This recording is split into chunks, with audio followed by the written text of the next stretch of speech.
ମହାନ୍ତ ନ୍ୟୁଜ୍ରେ ଆପଣଙ୍କୁ ସ୍ୱାଗତ। ଆଜି ମୁଁ ଆପଣଙ୍କ ପାଇଁ ନେଇ ଆସିଛି ଦେଶ ବିଦେଶର 30ଟି ମୁଖ୍ୟ ଖବର। ଆପଣଙ୍କୁ ଅନୁରୋଧ ଭିଡ଼ିଓକୁ ସମ୍ପୂର୍ଣ୍ଣ ଦେଖିବେ ଓ ଏହାକୁ ଲାଇକ୍ କରିବା ପାଇଁ ଜମାରୁ ଭୁଲିବେ ନାହିଁ। ଏହା ଆମ ଭିଡ଼ିଓକୁ ଅନ୍ୟମାନଙ୍କ ପାଖରେ ପହଞ୍ଚାଇବା ପାଇଁ ସାହାଯ୍ୟ କରିଥାଏ। ଖବର ନମ୍ବର 1, ମୁଖ୍ୟମନ୍ତ୍ରୀଙ୍କ ନିର୍ଦ୍ଦେଶ, ନୀଳାଦ୍ରି ବିଜେ ପର୍ଯ୍ୟନ୍ତ ପୁରୀରେ ରହିବେ 3 ମନ୍ତ୍ରୀ। ରଥରୁ ଆଡ଼ମଣ୍ଡପକୁ ପହଣ୍ଡିରେ ଯିବା ସମୟରେ ବଡ଼ ଠାକୁର ଯେପରି ତଳେ ପଡ଼ିଗଲେ, ସେହିପରି ଘଟଣା ଯେପରି ଆଉ ନ ଘଟିବ ସେ ନେଇ ମୁଖ୍ୟମନ୍ତ୍ରୀ ମୋହନ ଚରଣ ମାଝୀ ପଦକ୍ଷେପ ନେଇଛନ୍ତି। ଏଥିପାଇଁ ଉପମୁଖ୍ୟମନ୍ତ୍ରୀ ପ୍ରଭାତୀ ପରିଡ଼ା, ଆଇନ ମନ୍ତ୍ରୀ ପୃଥ୍ୱୀରାଜ ହରିଚନ୍ଦନ, ସଂସ୍କୃତି ମନ୍ତ୍ରୀ ସୂର୍ଯ୍ୟବଂଶୀ ସୁରଜଙ୍କୁ ଆଜିଠାରୁ ପୁରୀ ଯାଇ ରଥଯାତ୍ରା ଅବଶିଷ୍ଟ ରୀତିନୀତି ନିରୀକ୍ଷଣ କରିବାକୁ ନିର୍ଦ୍ଦେଶ ଦେଇଛନ୍ତି।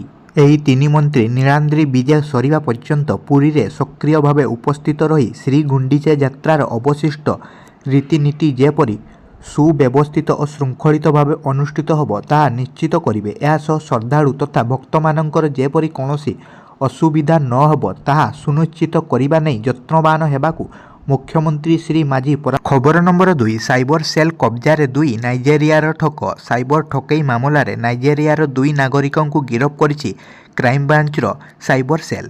ନୂଆଦିଲ୍ଲୀରୁ ସେମାନଙ୍କୁ ଓଡ଼ିଶା ଅଣାଯାଇଛି। 2 ଠକ ଖ୍ରୀଷ୍ଟୋଫର ଚିଜବାମ ଓ ନାମୋଦି ଷ୍ଟାନେଲ ମାମୁଲୁଙ୍କୁ ଧରି ସାଇବର ସେଲ୍ର ସ୍ୱତନ୍ତ୍ର ଦଳ ଶନିବାର ଭୁବନେଶ୍ୱରରେ ପହଞ୍ଚିଛି।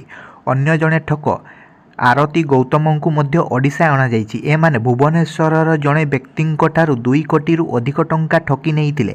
ଠକମାନେ ନିଜକୁ ପୂର୍ବତନ IAS ଅଫିସର ଭାବେ ନିଜକୁ ପରିଚୟ ଦେଇ ଏହି ଠକେଇ କରିଥିଲେ।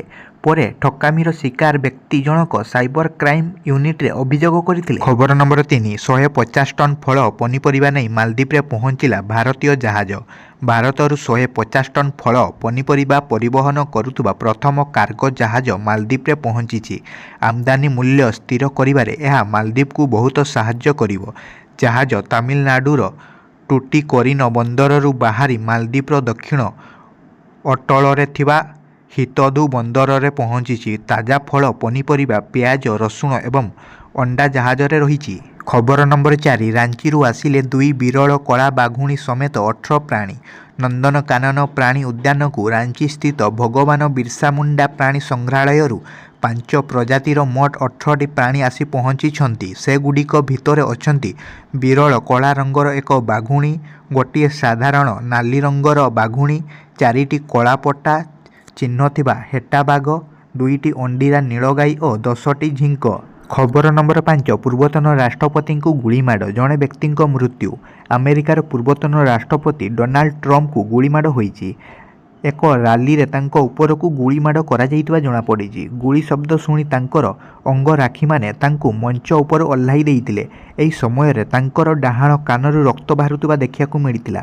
ହେଲେ ସେ ଏବେ ବିପଦମୁକ୍ତ ରହିଛନ୍ତି। ଅନ୍ୟପଟେ ଏହି ଗୁଳିମାଡ଼ରେ ଜଣଙ୍କର ମୃତ୍ୟୁ ହୋଇଛି। ଖବର ନମ୍ବର 6, ଟ୍ରମ୍ପଙ୍କୁ ଗୁଳିମାଡ଼ ଘଟଣାରେ ପ୍ରତିକ୍ରିୟା ରଖିଲେ ପ୍ରଧାନମନ୍ତ୍ରୀ ମୋଦି। ଆମେରିକାର ପୂର୍ବତନ ରାଷ୍ଟ୍ରପତି ଡୋନାଲ୍ଡ ଟ୍ରମ୍ପଙ୍କୁ ଗୁଳିମାଡ଼ ଘଟଣାରେ ପ୍ରଧାନମନ୍ତ୍ରୀ ନରେନ୍ଦ୍ର ମୋଦି ପ୍ରତିକ୍ରିୟା ପ୍ରକାଶ କରିଛନ୍ତି। ସୋସିଆଲ ମିଡ଼ିଆ ଏକ୍ସରେ ସେ ଏହି ଘଟଣା ଦୃଢ଼ ନିନ୍ଦା କରିଛନ୍ତି।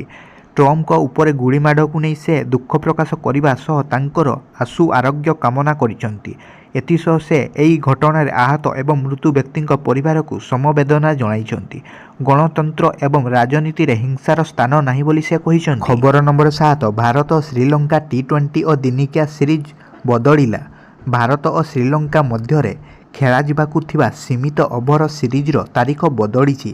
ଜୁଲାଇ 26 ବଦଳରେ ଏହି ସିରିଜ୍ ଜୁଲାଇ 27 ତାରିଖରୁ ଆରମ୍ଭ ହେବ। ଏନେଇ ଆଜି BCCI ପକ୍ଷରୁ ଘୋଷଣା କରାଯାଇଛି। ଭାରତ ପ୍ରଥମେ ଶ୍ରୀଲଙ୍କା ସହ 3ଟି T20 ମ୍ୟାଚ୍ ଖେଳିବ। ଏହାପରେ 2 ଦେଶ ମଧ୍ୟରେ ସମାନ ସଂଖ୍ୟକ ଦିନିକିଆ ମ୍ୟାଚ୍ ଖେଳାଯିବ। ଖବର ନମ୍ବର 8, ଜବତ ହେଲା IAS ଅଧିକାରୀଙ୍କ ଅଡି କାର୍। ଗତ କିଛି ଦିନ ଧରି ବିବାଦରେ ରହିଥିବା ଟ୍ରେନିଂ IAS ଅଧିକାରୀ ପୂଜା ଖେଡ୍କରଙ୍କ ପୁଣି ଅଡୁଆ ବଢ଼ିଛି। ପୁନେ ଟ୍ରାଫିକ୍ ପୋଲିସ ବାରମ୍ବାର ଟ୍ରାଫିକ୍ ନିୟମ ଭାଙ୍ଗିଥିବା ଅଭିଯୋଗରେ ପୂଜାଙ୍କର ବିଳାସପୂର୍ଣ୍ଣ ଅଡି କାର୍କୁ ଜବତ କରିଛି। ପୋଲିସ ଏହି ଗାଡ଼ିକୁ ଥାନାକୁ ନେଇଯାଇଛି। ଖବର ନମ୍ବର 9, ଜଣାପଡ଼ିଲା ଟ୍ରମ୍ପଙ୍କୁ କିଏ ମାରିଛି ଗୁଳି। ଆମେରିକାର ପୂର୍ବତନ ରାଷ୍ଟ୍ରପତି ଡୋନାଲ୍ଡ ଟ୍ରମ୍ପଙ୍କ ଉପରେ ଗୁଳି ଚଳାଇଥିବା ବ୍ୟକ୍ତିଙ୍କ ପରିଚୟ ଖୋଜି ପାଇଛି ପୋଲିସ। ମିଳିଥିବା ସୂଚନା ଅନୁସାରେ ଅଭିଯୁକ୍ତ ଜଣେ 20 ବର୍ଷୀୟ ଯୁବକ। ଅଭିଯୁକ୍ତର ନାମ ମାଥ୍ୟୁ ବୋଲି ଜଣାପଡ଼ିଛି। ହେଲେ ସେ କାହିଁକି ଟ୍ରମ୍ପଙ୍କୁ ହତ୍ୟା କରିବାକୁ ଚାହୁଁଥିଲେ ତାହା ଜଣାପଡ଼ିନାହିଁ। ଅଭିଯୁକ୍ତଙ୍କର କେଉଁ କେଉଁମାନଙ୍କ ସହିତ ସମ୍ପର୍କ ରହିଛି ତାହା ତଦନ୍ତକାରୀ ଏଜେନ୍ସି ଯାଞ୍ଚ କରୁଛି। ଖବର ନମ୍ବର 10 ଡ୍ରୋନ୍ ଦ୍ୱାରା ନକ୍ସଲ ନିପାତ ଅଭିଯାନ ଆରମ୍ଭ। ବର୍ଷା ଦିନେ ନକ୍ସଲଙ୍କୁ ଟାର୍ଗେଟ କରିବା ସୁରକ୍ଷା କର୍ମୀଙ୍କ ପାଇଁ ବହୁତ ମୁସ୍କିଲ ହେଉଥିବା ବେଳେ ଯବାନ ଏବେ ଡ୍ରୋନ୍ର ସାହାଯ୍ୟ ନେଇଛନ୍ତି। ବର୍ଷାରେ ଜଙ୍ଗଲରେ ଯବାନ କ୍ୟାମ୍ପିଂ କରୁଥିବା ବେଳେ ଡ୍ରୋନ୍ ନକ୍ସଲଙ୍କର ପତ୍ତା ଓ ଠିକଣା ଜଣାଇବ। ପ୍ରାୟ 1500 ଫୁଟ ଉପରେ ଡ୍ରୋନ୍ ଉଡ଼ି ନକ୍ସଲଙ୍କ ଗତିବିଧି ସମ୍ପର୍କରେ ସଠିକ୍ ସୂଚନା ପ୍ରଦାନ କରିବ। ଥରେ ଇନ୍ଧନ ଭର୍ତ୍ତି କଲେ ଏହା ପ୍ରାୟ 10 ଘଣ୍ଟା ପର୍ଯ୍ୟନ୍ତ ଆକାଶରେ ଉଡ଼ିପାରିବ। ନୂଆ ନୂଆ ଟେକ୍ନୋଲୋଜିର ସାହାଯ୍ୟ ନେଇ ପୋଲିସ ନକ୍ସଲ ଦମନ ରଣନୀତିକୁ ଆହୁରି ତୀବ୍ରତର କରୁଛି। ଟେକ୍ନୋଲୋଜି କାରଣରୁ ହିଁ ଆଜି ପର୍ଯ୍ୟନ୍ତ ସୁରକ୍ଷା କର୍ମୀଙ୍କର କୌଣସି ମୃତାହତ ହେଉନାହିଁ। ଖବର ନମ୍ବର 11 33 ଭାରତୀୟ ଶ୍ରମିକଙ୍କୁ ଦାସତ୍ୱରୁ ମୁକ୍ତି କଲା ଇଟାଲୀ। ଦଲାଲଙ୍କ ବିରୋଧରେ ମାମଲା ରୁଜୁ। ଇଟାଲୀର ଉତ୍ତର ଭେରୋନା ପ୍ରଦେଶରେ 33 ଭାରତୀୟଙ୍କୁ ଦାସତ୍ୱରୁ ମୁକ୍ତ କରାଯାଇଛି ବୋଲି ସେଠାକାର ପୋଲିସ କହିଛି। ଏନେଇ ଖବର ପ୍ରକାଶ ପାଇଛି। ସେମାନେ ଇଟାଲୀରେ କ୍ଷେତରେ କାର୍ଯ୍ୟ କରୁଥିଲେ। 33 ଭାରତୀୟଙ୍କୁ ବେଆଇନ ଭାବରେ କାର୍ଯ୍ୟରେ ଲଗାଇ ନିର୍ଯାତନା ଦେଉଥିବା ଦଲାଲଙ୍କ ପାଖରୁ ପୋଲିସ $545,300 ଜବତ କରିଛି। ଦଲାଲଙ୍କ ମଧ୍ୟରୁ କେତେକ ଭାରତୀୟ ବୋଲି ଜଣାପଡ଼ିଛି। ଖବର ନମ୍ବର 12 କର୍କଟ ସହ ସଂଗ୍ରାମ କରୁଥିବା ଏହି କ୍ରିକେଟରଙ୍କ ପାଇଁ ବିସିସିଆଇ 1 କୋଟି ଟଙ୍କାର ଆର୍ଥିକ ସହାୟତା ଘୋଷଣା କଲା। ଭାରତୀୟ କ୍ରିକେଟ ଦଳର ପୂର୍ବତନ ପ୍ରଶିକ୍ଷକ ତଥା କ୍ରିକେଟର ଅଂଶୁମାନ ଗାଇକୱାଡ଼ ବର୍ତ୍ତମାନ ରକ୍ତ କର୍କଟ ଭଳି ଗୁରୁତର ରୋଗରେ ପୀଡ଼ିତ ଅଛନ୍ତି। ଏହି 71 ବର୍ଷ ବୟସ୍କ ଭେଟେରାନ୍ ଲଣ୍ଡନରେ ଚିକିତ୍ସିତ ହେଉଛନ୍ତି। ସୂଚନା ପାଇବା ମାତ୍ରେ ଭାରତୀୟ କ୍ରିକେଟ କଣ୍ଟ୍ରୋଲ ବୋର୍ଡ ସହାୟତାର ହାତ ବଢ଼ାଇଛି। ଗାଇକୱାଡ଼ଙ୍କ ଚିକିତ୍ସା ପାଇଁ ତୁରନ୍ତ 1 କୋଟି ଟଙ୍କା ଦେବାକୁ ବୋର୍ଡ ନିଷ୍ପତ୍ତି ନେଇଛି। ବିସିସିଆଇ ସଚିବ ଜୟ ଶାହାଙ୍କଠାରୁ ଏହି ସୂଚନା ପାଇବା ମାତ୍ରେ ତୁରନ୍ତ କାର୍ଯ୍ୟାନୁଷ୍ଠାନ ଗ୍ରହଣ କରାଯାଇଥିଲା। ଖବର ନମ୍ବର 13 ନିଟ୍ ପ୍ରଶ୍ନପତ୍ର ପ୍ରଘଟ ମାମଲା ଭୁଲରେ ଗିରଫ ବ୍ୟକ୍ତିଙ୍କୁ ମିଳିଲା ଜାମିନ। ନିଟ୍ ପ୍ରଶ୍ନପତ୍ର ପ୍ରଘଟ ମାମଲାରେ ସିବିଆଇ ଦ୍ୱାରା ଭୁଲରେ ଗିରଫ ହୋଇଥିବା ଜଣେ ବ୍ୟକ୍ତିଙ୍କୁ ସ୍ୱତନ୍ତ୍ର ସିବିଆଇ କୋର୍ଟ ଜାମିନ ପ୍ରଦାନ କରିଛନ୍ତି।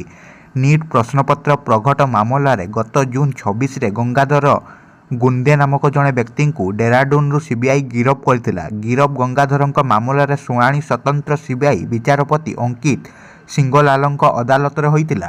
ଗଙ୍ଗାଧରଙ୍କ ତରଫରୁ ମାମଲା ଲଢ଼ୁଥିବା ଆଇନଜୀବୀ ନିଜ ଯୁକ୍ତିରେ ଦର୍ଶାଇଥିଲେ ଯେ ପ୍ରଶ୍ନପତ୍ର ପ୍ରଘଟ ମାମଲାରେ ଗଙ୍ଗାଧର ନାମକ ଜଣେ ବ୍ୟକ୍ତି ଅଭିଯୁକ୍ତ ଥିଲେ। ତେବେ ସମ୍ପୃକ୍ତ ଅଭିଯୁକ୍ତଙ୍କୁ ଗିରଫ କରିବା ପରିବର୍ତ୍ତେ ସିବିଆଇ ତାଙ୍କ ମହକିଲଙ୍କୁ ଭୁଲରେ ଗିରଫ କରିଥିଲା। ଉଭୟଙ୍କ ନାମ ଏକା ହୋଇଥିବାରୁ ସିବିଆଇ ତରଫରୁ ଏହି ଭୁଲ ହୋଇଥିଲା। ଅନ୍ୟପକ୍ଷରେ ସିବିଆଇ ତରଫରୁ ମାମଲା ପରିଚାଳନା କରୁଥିବା ଆଇନଜୀବୀ ନିଜ ଯୁକ୍ତିରେ ଦର୍ଶାଇଥିଲେ ଯେ ପ୍ରଶ୍ନପତ୍ର ପ୍ରଘଟ ମାମଲାରେ ଅନ୍ୟତମ ଅଭିଯୁକ୍ତ ଇରେନା କୋନାଗାଲୁୱାର ଫେରାର ରହିଛି।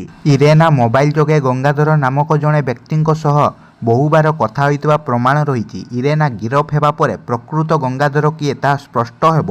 ତେଣୁ ଗିରଫ ଗଙ୍ଗାଧରଙ୍କୁ ଜାମିନ ମିଳିବା ଅନୁଚିତ। ତେବେ ସ୍ୱତନ୍ତ୍ର ବିଚାରପତି ସିବିଆଇ ଓକିଲଙ୍କ ଯୁକ୍ତିକୁ ଖାରଜ କରିବା ସହ ଗିରଫ ଗଙ୍ଗାଧରଙ୍କୁ 25,000 ଟଙ୍କା ମୁଚାଲିକାରେ ଜାମିନ ପ୍ରଦାନ କରିଥିଲେ। ଖବର ନମ୍ବର 14 ରତ୍ନଭଣ୍ଡାର ଖୋଲିବା ପରେ ଅଜବ ଦୃଶ୍ୟ। 22 ପାହାଚରେ ଶହ ଶହ ଚେମେଣିଆ।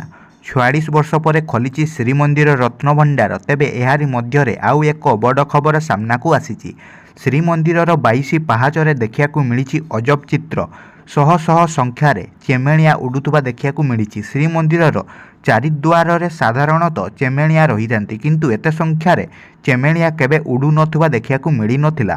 ରତ୍ନଭଣ୍ଡାର ଖୋଲିବା କ୍ଷଣି ଶହ ଶହ ସଂଖ୍ୟାରେ ଚେମେଣିଆ ଉଡ଼ୁଥିବା ଦେଖିବାକୁ ମିଳିଛି, ଯାହାକୁ ନେଇ ଭକ୍ତମାନେ ମଧ୍ୟ ତାଜୁବ ହୋଇଯାଇଛନ୍ତି। ଶ୍ରୀମନ୍ଦିର 22 ପାହାଚରେ ଏତେ ସଂଖ୍ୟାରେ ଚେମେଣିଆ ଉଡ଼ିବା ଘଟଣା ପ୍ରଥମ। ଏହା କେଉଁ ସଂକେତ ଦେଉଛି ତାହାକୁ ନେଇ ଅନେକ କଳ୍ପନା ଜଳ୍ପନା ଆରମ୍ଭ ହୋଇଛି। ଗୋଟିଏ ପଟେ ରତ୍ନଭଣ୍ଡାର ଖୋଲାଯାଇ ଯାଞ୍ଚ ଆରମ୍ଭ କରାଯାଇଥିବା ବେଳେ ଅନ୍ୟପଟେ ଶ୍ରୀମନ୍ଦିର 22 ପାହାଚରେ ଶହ ଶହ ସଂଖ୍ୟାରେ ଚେମେଣିଆ ଉଡ଼ୁଛନ୍ତି। ଖବର ନମ୍ବର 15 ବିଶ୍ୱ ଟେଷ୍ଟ ଚାମ୍ପିଅନସିପ୍ ପଏଣ୍ଟ ଟେବୁଲ ଶୀର୍ଷରେ ଭାରତ। ଆଇସିସି ବିଶ୍ୱ ଟେଷ୍ଟ ଚାମ୍ପିଅନସିପ୍ 2023-25 ପଏଣ୍ଟ ଟେବୁଲର ଶୀର୍ଷ ସ୍ଥାନ ଭାରତ ବଜାୟ ରଖିଥିବା ବେଳେ ୱେଷ୍ଟଇଣ୍ଡିଜ ବିପକ୍ଷ ପ୍ରଥମ ଟେଷ୍ଟରେ ବିଜୟ ସତ୍ତ୍ୱେ ଇଂଲଣ୍ଡ ନବମ ସ୍ଥାନରେ ରହିଛି।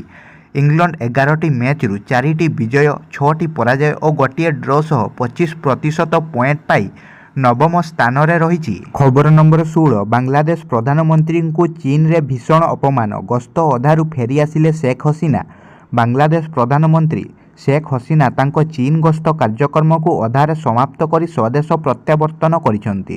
हसीना 11 जुलाई गुरुवार बेजिंगରୁ ढाका फेरिबार थिला। तेबे से बुधवार रातिरे बेजिंग छाड़ी ढाका फेरी आसिଛନ୍ତି। बांग्लादेश प्रधानमंत्री रूपे शेख हसीनांकर यह पंचम तथा गत 5 वर्षर प्रथम चीन गस्त कार्यक्रम थिला। तेबे बेजिंगରୁ तांकर एपरी फेरिबा एही संकेत देउछि कि जे एही यात्रारू से जहाँ आशा करुथिले तांकु ताहा मिली नहीं। रिपोर्टू जहाँ जनापड़ी बांग्लादेश प्रधानमंत्री को चीन रे कौनसी प्रकारर आर्थिक सहायतार आश्वासना मिली नथिबा बेले सेठारे तांकु प्रोटोकॉल मध्य दिया जाई नथिला, जहाँ कौनसी देशर राष्ट्र मुख्यों को दिया जाए।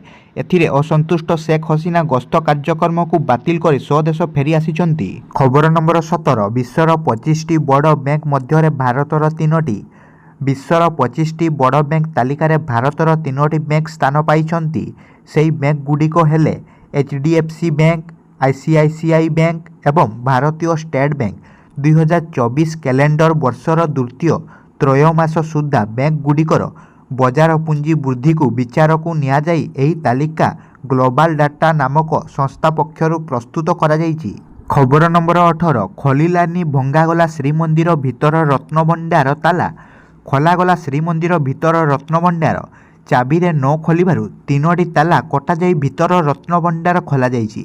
भीतर रत्नभंडार रे आलमीरा और सिंदूक रहिछि बोली कमिटी पक्षरु सूचना दिया जाइछि। तेबे समय अभावरु भीतर रत्नभंडार रे थिबा अलंकार स्थानांतर करा जाई पारि नाही।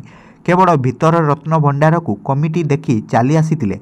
तेबे बाहर रत्नभंडार रे थिबा समस्त अलंकार को सिंदूक रे स्ट्रंग रूम को स्थानांतर करा जाइछि। प्रथम दिनर काम शेष होइछि बोली मंदिर प्रशासक अरविंद पाड़ी सूचना दैछन्ति। खबर नंबर 19 ASO को माड़ मारी राज्यपालଙ୍କ पुओ खसी जिबाकू उद्यम करुछन्ति। सरकारी कर्मचारी को माड़ मारी राज्यपालଙ୍କ पुओ खसी जिबाकू उद्यम करुछन्ति।